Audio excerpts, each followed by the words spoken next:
ঠাকুর ভাবাবিষ্ট হইয়া মাস্টারকে বলিতেছেন, দেখো, আন্তরিক ডাকলে স্বস্বরূপকে দেখা যায়, কিন্তু যতটুকু বিষয়ভোগের বাসনা থাকে ততটুকু কম পড়ে যায়। মাস্টার বলছেন, আজ্ঞা, আপনি যেমন বলেন ঝাঁপ দিতে হয়। ঠাকুর আনন্দিত হইয়া বলছেন, ইয়া। সকলে চুপ করিয়া আছেন। ঠাকুর আবার কথা কহিতেছেন। ঠাকুর মাস্টারের প্রতি বলছেন, দেখো, সকলেরই আত্মদর্শন হতে পারে। মাস্টার বলছেন, আজ্ঞা, তবে ঈশ্বর কর্তা, তিনি যে ঘরে যেমন করাচ্ছেন, কারুকে চৈতন্য করছেন, কারুকে অজ্ঞান করে রেখেছেন। ঠাকুর বলছেন, না, তাকে ব্যাকুল হয়ে প্রার্থনা করতে হয়। আন্তরিক হলে তিনি প্রার্থনা শুনবেনই শুনবেন। একজন ভক্ত বলছেন, আজ্ঞে হ্যাঁ, আমি যে রয়েছে তাই প্রার্থনা করতে হবে। ঠাকুর মাস্টারের প্রতি বলছেন, লীলা ধরে ধরে নিত্যে যেতে হয়, যেমন সিঁড়ি ধরে ধরে ছাদে ওঠা।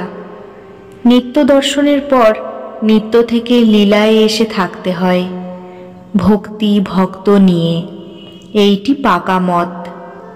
তার নানা রূপ, নানা লীলা, ঈশ্বর লীলা, দেবলীলা, নরলীলা, জগৎলীলা।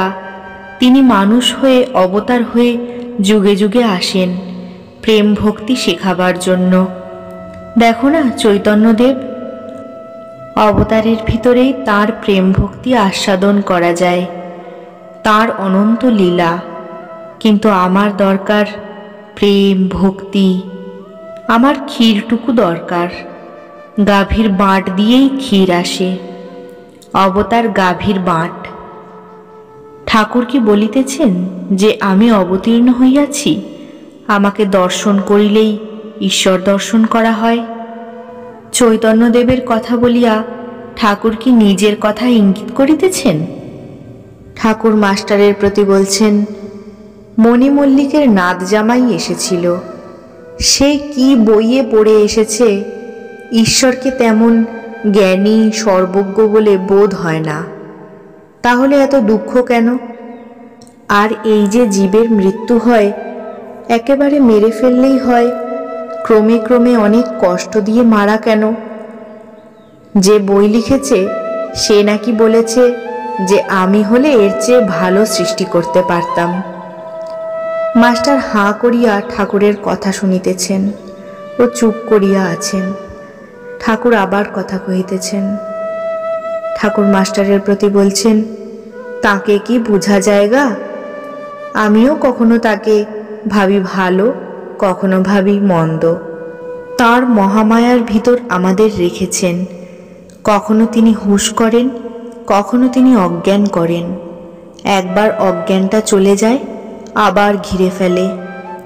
পুকুর পানা ঢাকা, ঢিল মারলে খানিকটা জল দেখা যায়, আবার খানিকক্ষণ পরে পানা নাচতে নাচতে এসে সে জলটুকুও ঢেকে ফেলে।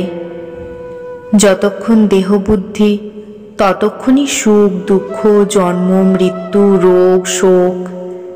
দেহেরই এই সব, আত্মার নয়। দেহের মৃত্যুর পর তিনি হয়তো ভালো জায়গায় নিয়ে যাচ্ছেন, যেমন প্রসব বেদনার পর সন্তান লাভ। আত্মজ্ঞান হলে সুখ দুঃখ, জন্ম মৃত্যু স্বপ্নবৎ বোধ হয়। আমরা কি বুঝব? 1 সের ঘটিতে কি 10 সের দুধ ধরে? নুনের পুতুল সমুদ্র মাপতে গিয়ে আর খবর দেয় না, গলে মিশে যায়। ঠাকুর আবার বলছেন, সরল হলে ঈশ্বরকে শীঘ্র পাওয়া যায়। আর দুটো পথ আছে, সৎ অসৎ। সৎ পথ দিয়ে চলে যেতে হয়।